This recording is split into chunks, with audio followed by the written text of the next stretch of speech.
চাঁদাবাজি তো আমি আপনার গ্যারান্টি দিয়ে দিতে পারি, একেবারে গণহারে চাঁদাবাজি শুরু হয়ে যাবো। 17 বছরে সে চাঁদাবাজি করছে। নির্বাচন যদি আমি নাই চাই তাহলে তফসিল কেন করলাম? আমি সাবধানে এটুকুই করলাম, এই সমস্ত ফালতু মিথ্যা বানোয়াট কথা বলে মানুষের মন জয় করা যায় না। আজকে দীর্ঘ 7 দিন পরে আমি মার্কেট এলাকায় আসলাম।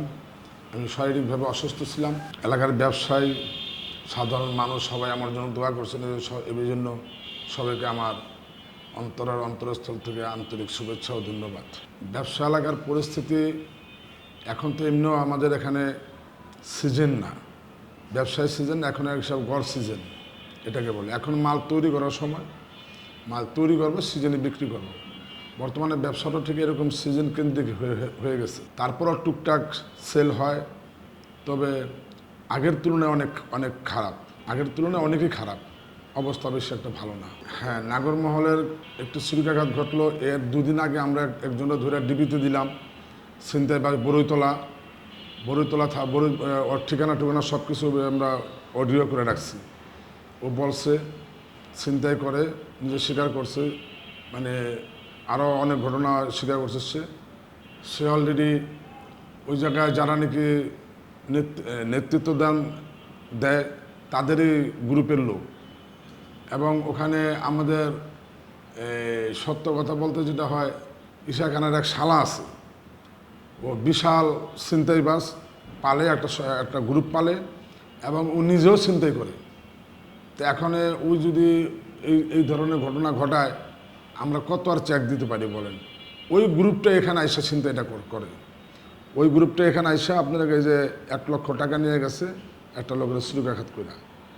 এখন যদি মনে করেন যারা সমাজের উঁচা গলায় কথা বলে, তারা যদি নিজেদের ফ্যামিলির লোকজন, নিজের দলের কর্মীদেরকে সুন্দরভাবে পালন করতে না পারে, তত এই সমস্ত ঘটনা ঘটবে। আমরা কতটা চেক দেব?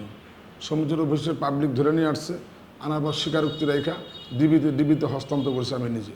আর এই ঘটনাটা যেদিন ঘটছে ওই দিনকে আমি এখানে ছিলাম না, আমি তো অসুস্থ অবস্থায় মেডিকেলে ছিলাম। আইন শৃঙ্খলা পরিস্থিতি উন্নতি করার জন্য শুধু খালি পুলিশের দোষ দিলে তো হবে না, আপনার নিজেদেরও আপনাকে সচেতন থাকতে হবে।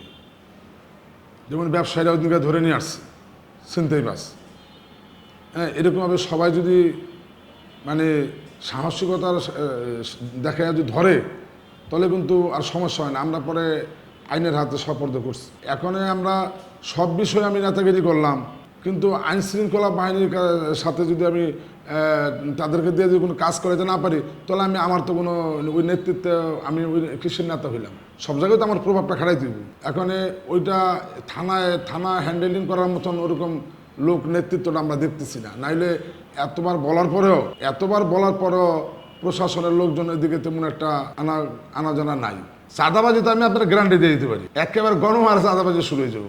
যদি আপনার চাঁদাবাজিটা এটা গ্যারান্টি, 17 বছরে সে চাঁদাবাজি করছে, এখনো সে চাঁদাবাজি করে। এই ঈশা খান নিজে, এটা মিশা কথা কিছু নেই। আপনি এলাকা জিজ্ঞেস করেন, সে বিভিন্ন রকমের চাঁদাবাজি করে। সে তার অফিসটা দেখেন তো, এসিটা কে দিছে জিজ্ঞেস করেন, তার 4 টেবিলে কে দিচ্ছে সে জিজ্ঞেস করেন। সে এত টাকা হঠাৎ করে পাইলো কোত্থেকে? আপনি দেখলে তো বুঝতে পারবেন না সে সাধু বেশে বসে আছে। নির্বাচনের পরিস্থিতি, একটা সাক্ষাৎকারে আমি দেখছি ঈশা খান নিজে সাক্ষাৎ দিছে, ছোট ভাই।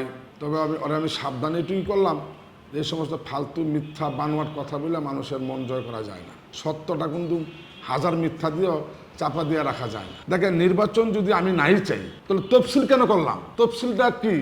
তফসিলটা তো নির্বাচন। এই তফসিলটা করার সময় সে আমার পাশে ছিল, সাথে ছিল বসা, ছবি আছে আমার কাছে, রেকর্ড আছে। তফসিলের পেপারটা আমি তার হাতে দিলাম। এই যে আজকে প্রায় 4 থেকে 500 লোকের সামনে আমি ঘোষণা দিছি, এই যে আমরা আজকে তফসিল ঘোষণা করলাম, একটা সুসংবাদ দিলাম ব্যবসায়ীকে। অনেক ব্যবসায়ীরা ছিল সমিতির অফিসে। তাহলে তফসিল যদি হয়ে থাকে, তাহলে আমি নির্বাচনের বিপক্ষে কিভাবে গেলাম?